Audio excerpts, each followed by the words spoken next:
Ann Merwarth was a determined girl. She didn't let anything get in her way. I had been raised in a family that taught me that whatever you wanted to do, you could do. But when she was growing up, boys got to do science. Right here. See, what's inside this little man? Here. What's inside this little man? Here. And what's inside that little man? Oh. Well, I'll give you a clue. And girls worried about getting married.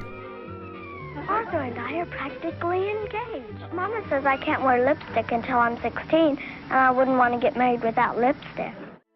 When she got to high school, Ann decided she wanted to be an engineer. I wanted to go to Georgia Tech, and I applied, but it was an all-male school. I found shortly thereafter that most of the engineering schools were male schools in the 1950s. Ann went to Emory University, where she studied math, physics, and chemistry.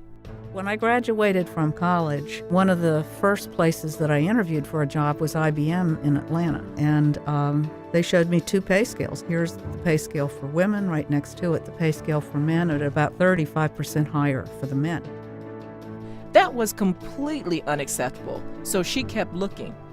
If it's something that is attempting to keep me from going the direction I want to go, I usually just get stubborn and keep on pushing on through, thinking somehow it'll be all right. Ann got a job at NASA working in computer programming. Computer programming was considered really boring, and because of that, it was considered women's work.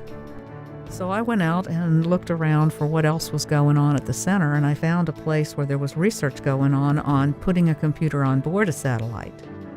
Back then, satellites worked like remote control cars. We could only send or receive information when the satellite was in range of a radio transmitter. We couldn't control it from the ground.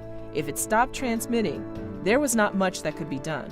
They needed a software person that could write the operating system. Ann wrote the operating system for the first NASA computer to go into space. For the first time, crew on the ground could upload new commands to change the satellite's mission, or troubleshoot, or make repairs. Ann became a leader running major projects like the operations upgrade of the Hubble Space Telescope. Still, there was a problem. Ann loved her work at the Goddard Space Flight Center in Maryland, but she needed childcare for her son. There were no good daycare centers nearby. So I decided that Goddard should get into the childcare business. Ann found a building, hired teachers, and set up a child development center, the first daycare center at NASA or at any federal agency. Now women wouldn't have to choose between working and caring for their children. That was something that I really needed and other women needed in order to be comfortable in the workforce. Of all of her accomplishments at NASA, Ann is most proud of starting the school.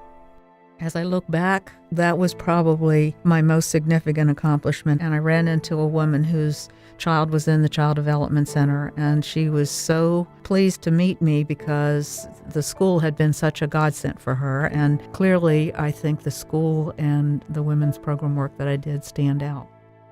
Ann Merwarth's work made a lasting difference. She helped expand our knowledge of the universe, and she expanded opportunities for mothers in the workforce.